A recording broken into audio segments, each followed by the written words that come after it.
So I was out just now on the beach playing with my dog, and it's September and the weather is bad today. So the entire beach was empty, apart from me and my dog and these two people. There was one other guy like way down the other end of the beach, this fat guy who was like sunbathing. But there's no sun. The weather's shit. And everyone has gone home, like no one lives here outside of the summer, so it's empty. And I saw that it was cloudy, and I was like, cool, let's get out with the dog, because she misses the beach so much, and she loves playing on it, and she's well behaved, so whatever. So we went out to the beach. We're playing, and this middle-aged couple, I see this really uptight middle-aged couple. They're like quite like, they're quite like lean for their age, and they just look, you could just tell, you just see some people and you're like, they just look fucking uptight.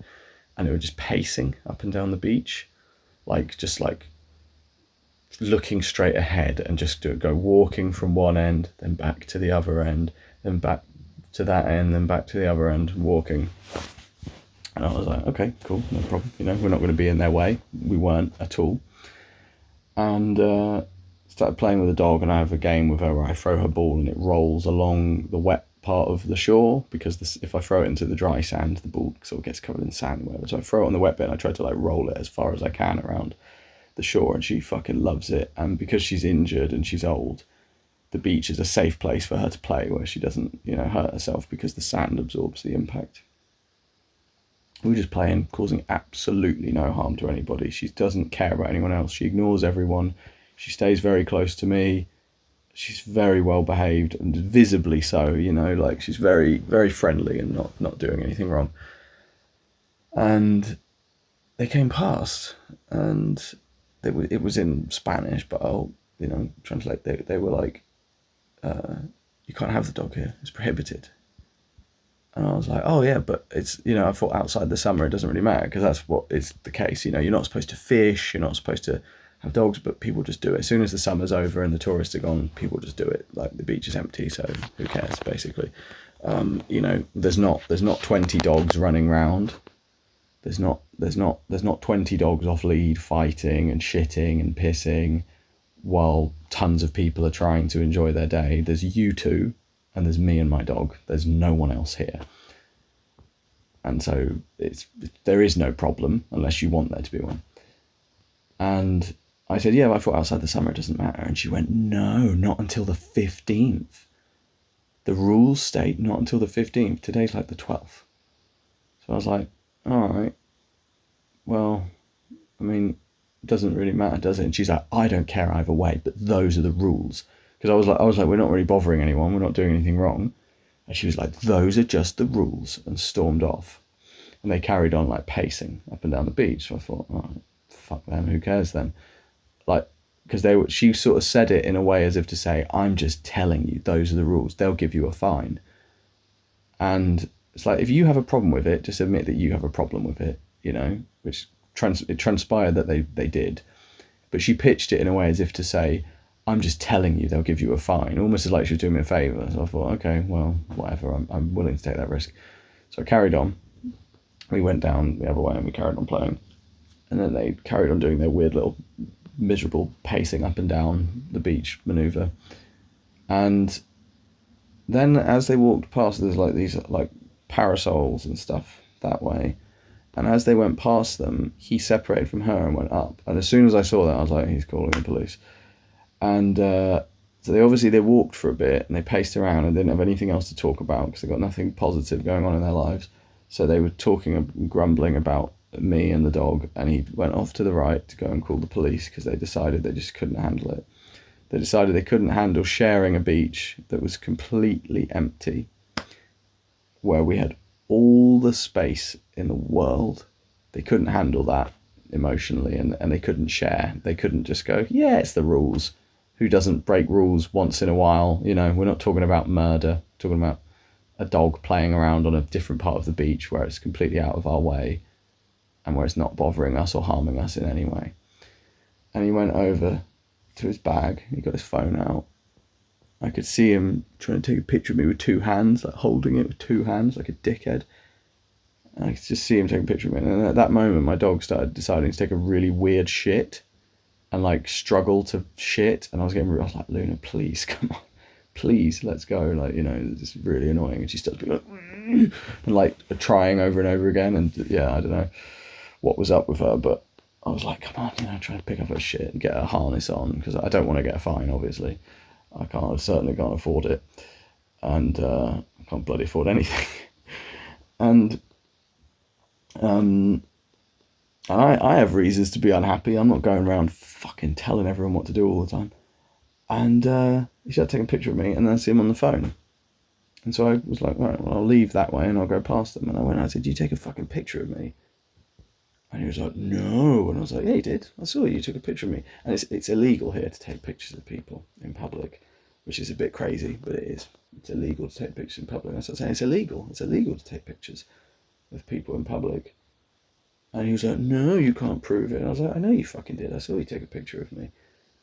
And then they started going, "It's prohibited. Get the dog off the beach. It's prohibited." I'm like, "Why? Why do you care?" And then I shouldn't have bothered. I shouldn't have bothered getting into it with them. But I was like, I feel sorry for you guys. Like, I honestly feel sorry for you. You must have such miserable lives if you behave like this.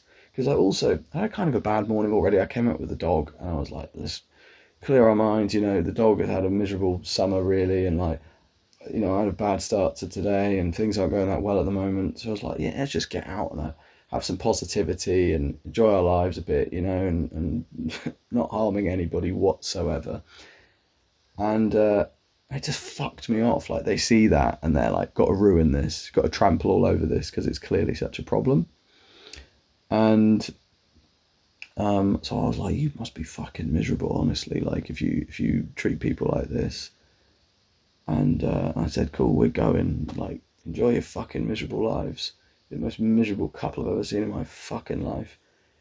And you're obviously depressed as fuck if this is how you behave, you know. And she says, go back to your own country if you can't follow the rules. I'm like, yeah, fucked. And then Fatso starts walking down the beach. And he's one of these fucking gross big fat asses who sits around with his belly out on the beach, like enormous round belly. And just sits there like tanning himself, you know. And it's like, what are you tanning yourself for? You look disgusting. Go on a diet. Like, what are you doing? And he starts coming down. And I thought he was on my side at first because he's going, he took a picture of you. He took a picture of you. And I was like, yeah, I know. What a dick. And he was like, no, he took a picture of you. And I was like, I know. Yeah, what a dick. And he was like, no, he took a picture of you and they're going to fine you.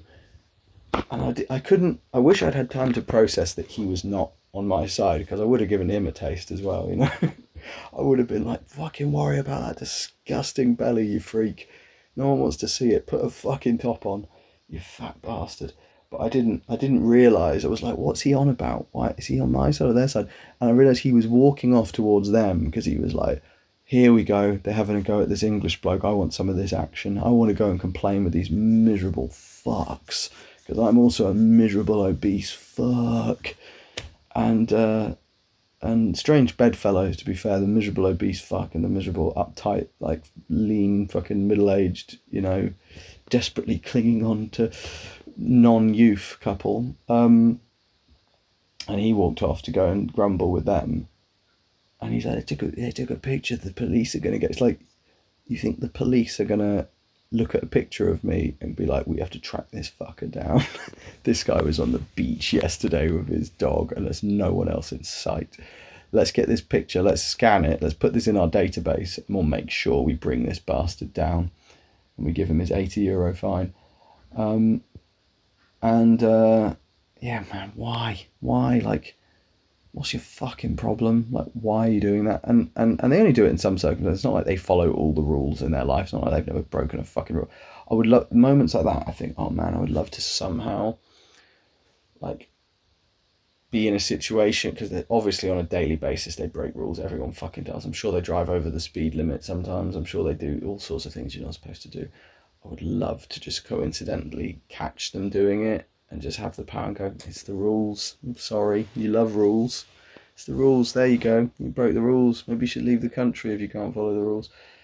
I would love to catch them. But what I really think overall is, you know, before this, I wasn't having the best day, and I got up and I was like, I'm going to take the dog out and clear my mind and then have a good day, like get some stuff done. And in spite of what's going on, in my life, I can have a really good day. And that's really literally what I was thinking this morning. I was like get fuckloads done and try and sort out some of these problems and just, whatever, live life and make sure today's a really good day in spite of having a bad start. It doesn't have to, ruin the day. And then I go out and they're like that. And then I'm like, fucking, I'm wrapped up in your like depression now about your fucking shitty marriage and you're unhappy and you don't have fucking kids or whatever it is that's bothering you, that's making you be bullies and treat people like shit for no reason. I'm wrapped up in this now, and I'm wrapped up in like hating these people. And it's fine. It's fine for a little bit. There's nothing wrong. I wouldn't say I'm like consumed by it or it's hugely problematic, but it reminded me that in general, you consume a lot of other people's misery as a person. And I think we're like highly sensitive to it and social animals and quite receptive to how other people feel, even when we don't know them. And even when they're clearly dicks. I mean, those people are just clearly dicks. And like, if I honestly just felt sorry for them, which I should, like, there's a guy who keeps parking his van, and leaving. We thought he lived in it because he's got like foil all over the windows and shit. And there's like barely any parking spots out the front here.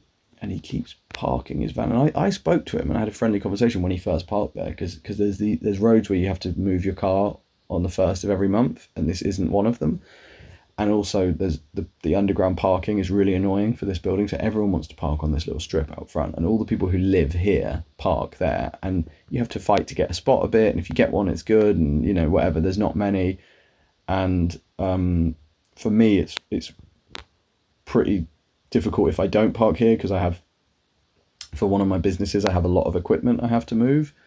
And if I have to go like to the other side, or I have to bring it down to the underground car park, it's kind of a pain in the arse. So it's very convenient if I can just park out front.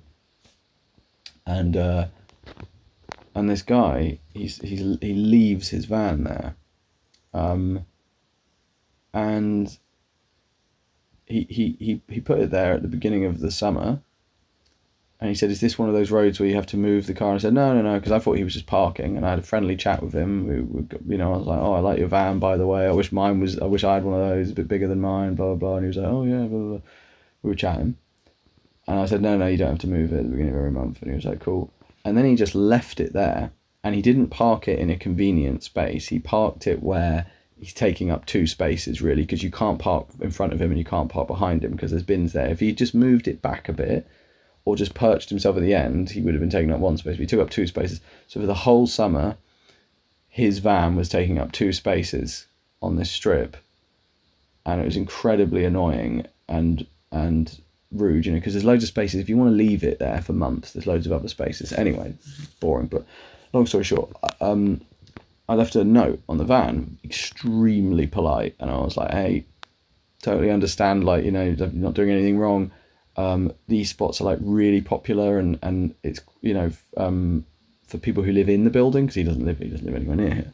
And I was like, for people who live in the building, like, these are the only good spots where we can easily access like storage, and where people who live here can park, and it's quite difficult to get a spot. And I said, down the road there's like loads of spots where you can park, and I said by this restaurant there's like loads of really good spots that no one uses, and you can park it there permanently. And would really appreciate if you could move your van, because it's taking up 2 spots and no one can park. And the note got taken off the windshield, and he didn't move the van. And then I saw him like go to the van a couple of weeks later, and I was like, because I couldn't remember what this bloke looked like or who it was, and I saw him and I went over. And I was like, oh, hey man, is that your van? And he was like, yeah.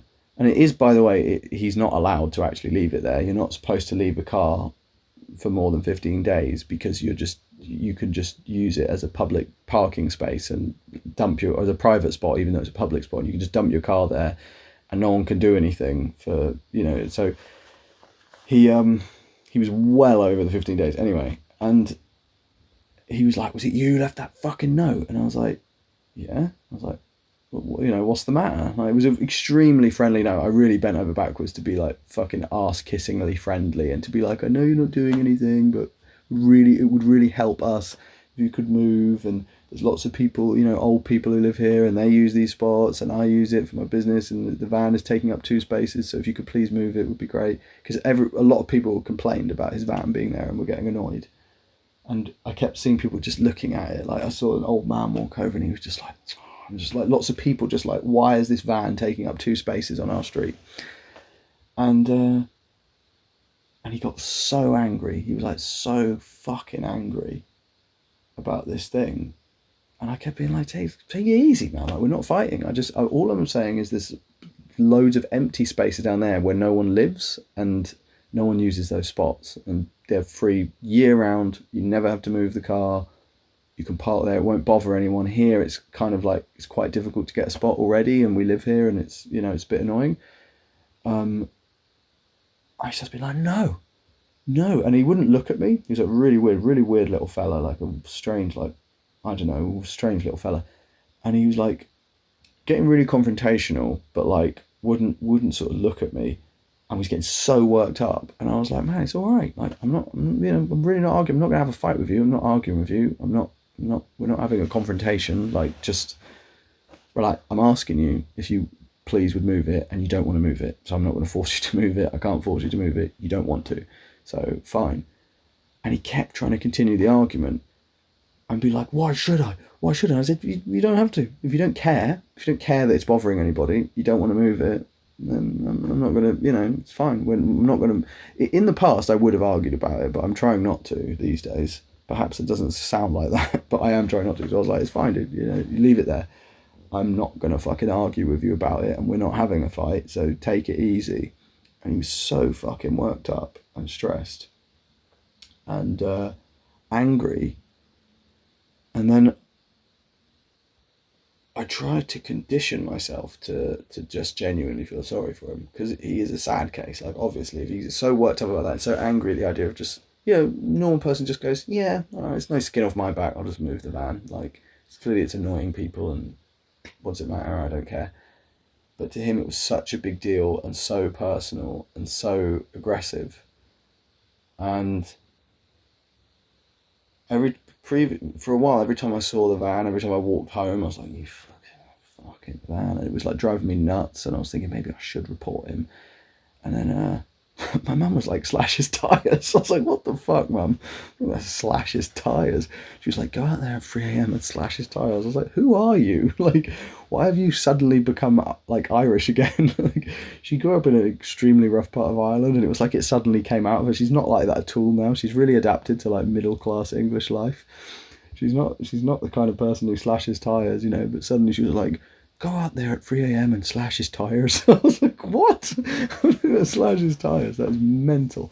But I thought, maybe I'll report him. And then this old lady on my street who heard him shouting at me, she was like, you should report him. And she keeps saying it every time she sees me. She goes, he's a horrible man.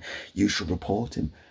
And I was like, I said, he's just like, he's sad. Like, I feel sorry for him. Like, he's clearly, he just seems like a sad bloke. Like, he just looks like a fucking nerd, and like really like weedy and just depressing, and the way, it was hard to describe, the way he got so worked up about it was just pathetic. It was like, no one's having a go at you, no one's being rude to you, no one has done anything bad to you, and you're acting like, your dad's telling you off, and you're 14 years old, and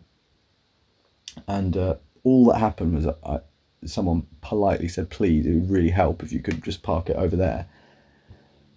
Anyway, and every time I saw the van, I would get this feeling of fucking van, like going in and out, and I could, I haven't been able to park there for months, and I've had to keep parking really far away. And then I kept saying to myself, I have to condition myself to not feel that way when I see the van, because it's not the practicality of it. It's not the fact that I can't park. That's annoying. It's an inconvenience, but that's not what's bothering me. What's bothering me is I feel that this cunt is a cunt and is wrong. And when I see his van, it reminds me of him, and I feel miserable because I think of him and I think he's wrong and I'm right, and I'm angry about that, and it makes me miserable. And what is that? What is that about? What's the point of that? like it's just a van parked outside. So it's like today on the beach, the people with the dogs, with my dog. It's just a dog playing on the beach who's nowhere near you. It doesn't affect you. It shouldn't bother you. It should not make you angry or want to hurt another person, because it's not anything to do with you. It's nowhere near you. It's not affecting you. It's just a dog on the beach. And in this case, the van, yeah, it is affecting me. Like he's still part of it. He's moved it a bit because he had to go somewhere, and then he came back as soon as he hovered around waiting for a space because he loves this street now, clearly.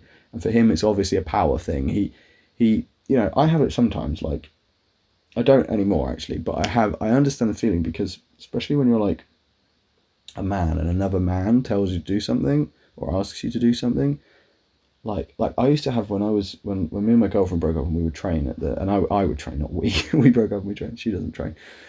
I would train at the calisthenics park when I lived in the city, and there would sometimes be like really like buff men there who were like taller than me and stuff, and like one of them might say something to me that was not that bad, like he'd just be like, can I get on the pull-up bar now or something, and I couldn't bear like submitting to this man, so I'd be like, no, I'm busy or something, I'd like kick off for no reason. I was like very unhappy at the time, and I also felt like triggered and ashamed by it, and I felt like bad, like I can't do what he says, like, no, it was sort of like, who do you think you are? You think you're better than me, you think you can tell me what to do just because you're fucking handsome or whatever, just because you got full head of hair and you're more buff than me, you think you can fucking tell me what to do? And meanwhile, the bloke's just like, I just want to fucking pull up bar, I don't really care about this prick. And I'd like get borderline into fights with people, like I would want to like, I'd be like, no, I'm fucking standing my ground. Meanwhile, if it was some weird, ugly little guy, I would have been like, yeah, sure, buddy, go ahead. There you go. There's the pull-up bar, eh? You and me are the same, eh? We're pals. We're all we've got in this world, mate. People like you and me, weird little bald fellas. Come on, let's trade together. No, but I would kick off, and get really like defiant about it, because I didn't want to like concede ground to this bloke who was like better looking than me or something. And I think a little bit of that was with this fella, because I'm a bit more normal and together than him, and a bit bigger than him, and he's just a weird little fellow who's dressed like crap and just looks like shit all the time, and looks like his life is quite bad, and he's not looking after himself. And I think just me coming in and asking him politely even was like triggering for him. So I think he also has enjoyed the power of being, then he gets to win, by keeping his car on the road. And I was like, at a certain point, I was like, yeah, like just let him win, basically. Like, let him win. That's fine, if that's what he's got and that's what he wants to do, just let him have it. Like, it's pretty sad that he, parking his van where people don't want it and where it's a nuisance is his form of victory. But that's, let him have it, like, basically. And as soon as I started to think like that, every time I saw the van, I felt nothing, or I just felt like it was kind of sympathy for this guy. I felt like, oh, he's a pretty sad character, really. Like, clearly got fuck all going on in his life. He's quite a bit older than me, and he's doesn't seem to have much going on. He's obviously a bit lonely and weird and insecure, and takes everything personally. I can relate to some of those things some of the time. And yeah, go ahead, have the fucking spot and feel like you've won. And now it doesn't bother me. But I was being caught up in his misery. I was being consumed by his misery, by his problems. They're not my fucking problems. And these people this morning, I tried to remind myself, like, yeah, I shouldn't feel bad all day because I had an interaction with them, because I don't know them and I have nothing to do with them, and I'll probably never see them again in my life. And it's really irrelevant, and I shouldn't even be fantasizing about catching them breaking the law and reporting them and getting revenge, and it's just stupid. They're fucking miserable. They're boring, depressing, miserable, horrible, rude people. And that is a punishment. That's what I said about the van guy, because this old lady keeps like asking me to report him. I'm like, why don't you fucking report him? She's really weird, this old lady. I don't mind her, but she's like, she's one of these characters where when you see her, you kind of try to avoid eye contact, because if there's no one else around for her to talk to, she makes like a beeline towards you, and she's like really intense and talks to you, and she's quite intense, I'll put it that way. And she keeps asking me to report him, and I'd said to her the other day, I was like, I really do think like him being like that is kind of a punishment in itself, you know, to be so rude to people and to be so mean and angry and to be so miserable is kind of a punishment in itself. And I don't particularly want to report him. Like I'm okay with him parking there, and it feels better. And of course, it doesn't mean you should tolerate like bullying and people, but like it's not really bullying in this case. It doesn't really matter. You know, the pricks earlier, I wasn't going to let them have their victory because they're fucking pricks, and they were just being actively being bullies. They weren't putting their foot down and holding their ground. They were being bullies. They saw someone and they were like, he's fucking breaking the rules. Let's go and tell him, you know, let's give him what for. Let's ruin his fucking day. And that's not really what the bloke with the van was doing. The bloke with the van, in his mind, he's being bullied. That's what he genuinely believes, is that he's being bullied by this incredibly polite note. That's how easily triggered and histrionic he is that a very polite, friendly note that someone's clearly made an effort to make very friendly and polite is that bothersome to him.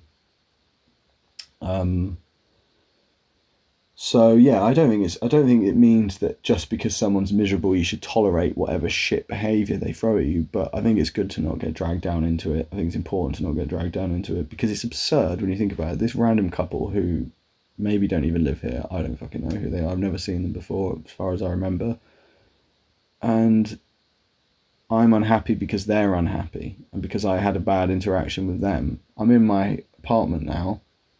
I've got stuff to do today. I'm nowhere near them, and they're nowhere near me. They're not affecting me. I'm not affecting them. Not that I was earlier, but I'm certainly not now. And so why am I sharing their emotions?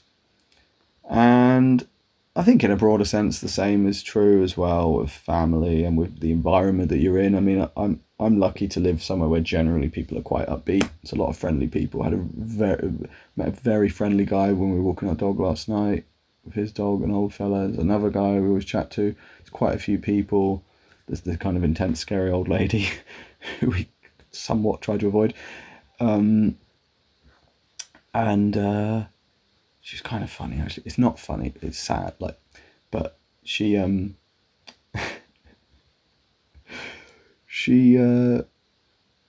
think maybe I mentioned this in a different video, but she was telling us about the flood, and we were really sad because she was telling us about what happened to her and the floods and everything, so these floods here. And she said, she just described to us, she was like, I've lost everything, and she was like all welling up. She's like, I've lost everything. And then, like, she was like, all I have now is my apartment in this building and my other place and this car. I was like, right.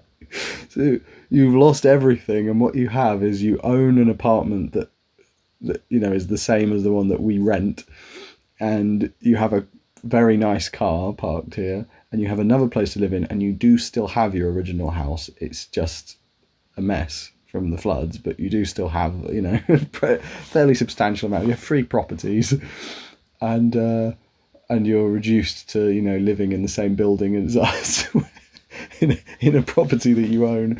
And I still felt sad for her, but like it was quite kind of funny. Like she was like welling up. She was like, I've lost everything.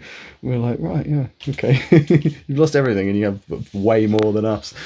But that generation of people, I think they don't have a sense of perspective. They don't have a sense of. I don't think they understand. I don't think they understand. It's not really normal to own 3 properties. Like, and that it's not like everyone owns 3 properties, you know. But to them, it's so normal. They can't help it. Like I sort of my parents growing up. Like I always thought that my family were like. I didn't think my family were poor, but when I got a bit older and I left home, I thought my parents were struggling a lot then. I knew that we had like more money than other kids when we were growing up. Like we just like went on holiday quite a lot. We had like a bigger house and stuff, you know. So I thought, yeah, obviously we've got like some money, but they always gave the impression of like financial stress. And then when I got a bit older, I started becoming obsessed with like giving them money, and like I was like, I really want to get rich so I can like give them loads of money. And then I realised, I was like, hang on, they're rich as fuck. Like, they're fine. They have nothing to worry about. But in their mind, even though they own like more than one property, if other things aren't going perfectly financially, in their mind, like everything's fucked and like this is really bad, because relative to what they're used to and they expect, that is bad. So I think people that age just don't understand. They don't understand what it means to actually be poor. I don't really. I mean, because like I'm very poor myself, but I know people who have money, and my family have money. If I ever really needed it, I could ask. You know, I don't want to, and I'm not going to. But if I would never be homeless. Put it that way. I could never end up on the streets. I could never be in complete ruin. I understand the day-to-day sort of humiliation of like never having money and not having any freedom to do what you want and constantly being stressed about it. And yesterday, I went to Lidl yesterday, and I was doing the shopping, and I checked my balance, and it was like €32.50 or something in my account. And I was looking at the shopping, and I was like, I think this is going to be a little bit over. I scanned it, and I had to put one of the cheeses back because it was just over. And then it ended up being, whatever the amount was, I ended up with like 18p left in my account, 18 cents. And it doesn't feel great when you're driving home and you're like, well, hopefully I don't need to stop for petrol anytime soon. Hopefully I don't need anything else in the next 3 weeks. Hopefully I'm able to just eat this, to carry a bag full of cheese and stuff. And it's not quite like that because my girlfriend has money and stuff, but you know, it's not a good feeling. Like, it's not a good feeling when you spend the last penny in your bank account on like the 10th. And you know there's so much other shit you have to do and pay for and deal with, and that's rough. But for me, as I say, it's not so bad because I can never be homeless. I've got people around who could help and whatever. So I don't really understand either what it means to actually be poor. I'd say probably I understand what it means to be broke. You know, I think it's a slightly different concept. Like, I understand what it means, very much understand what it means to be like broke as an adult, but not really to be like generationally poor. But yeah, old ladies like that, fucking hell, yeah, they don't understand. No sense of perspective. Anyway, that's irrelevant, not what the video is about. But yeah, it can happen in any circumstances, with family, with strangers, random people, with friends. People can bring you down into their misery, and it's very important not to let them, because their misery is their misery, and your problems are your problems, and your feelings are your feelings. And if you're happy and then someone else is miserable, that shouldn't make you miserable. That should be their fucking problem.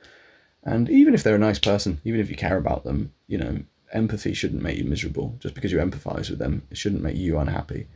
So I think, like, yeah, it's important to find ways of putting up boundaries between yourself and others, and I think this is one of them. So I think, yeah, now I need to go and like do normal stuff today and just not think about this miserable bastards on the beach. Let them just pace up and down all day, and again, that is punishment enough in itself to be them. And if they were happy, they wouldn't behave like that.